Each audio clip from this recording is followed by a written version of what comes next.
One of the key things about Donald Trump, which is at least consistent, albeit not good, is you can count on him in two very important ways. And while this breaking story is going to sound like Sunday satire, I promise you it isn't. Because the two things Donald Trump always does is lie, and then when he's sort of caught in that lie, he tries to then, instead of fixing it, oh no, he doubles down on it. And those are the two things you can count on him to do at all times. And I'm going to show you that breaking story, which is unbelievable what just came out of his mouth today. And it so resonates with the absolute BS that the Art of the Deal book he supposedly wrote says about him, and the way he has viewed people his whole life as complete suckers, and why everything he does is just a shadow, shell game, and mirrors. That's what it is. And I'm going to show you that story in a few seconds. But take a quick look at the news that just hit him, which is causing this breaking story about his poll numbers. Take a listen. This week marks 100 days in office for President Trump. We have that new ABC News Ipsos poll out this morning on the president's job approval rating.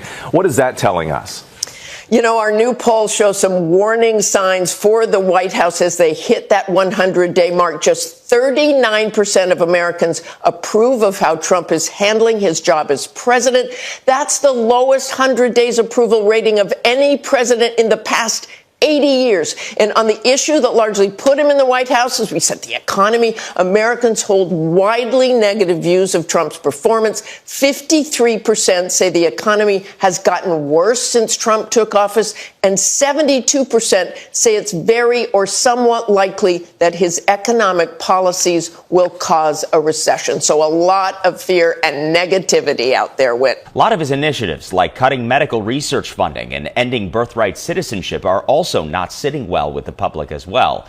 Overall, the poll shows most Americans feel like he's moving the country away from its founding principles. Yeah, worst in 80 years. How you doing, Donnie? So, what would someone who gets that kind of news typically do? Well, they'd typically try to alter course. You're driving the Titanic straight into the iceberg, Donald. Only you're doing it 100 times faster speed. And are you trying to avoid the iceberg?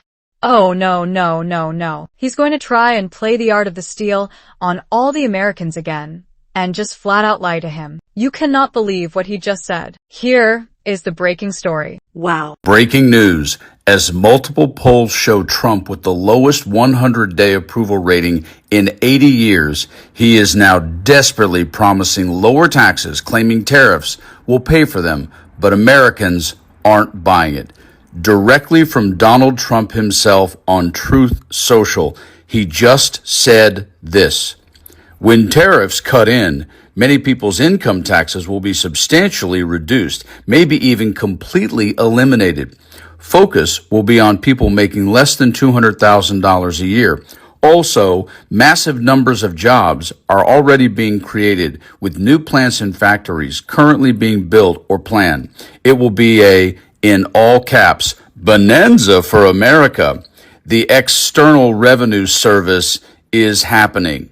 End of quote by Donald Trump. And you know, normally I have a bit of something I like to say after I show you the story. Not today. I'm going to let the man who wrote The Art of the Deal speak for me today. Listen to Tony Schwartz. Read the book. Greatest regret of my life, without question.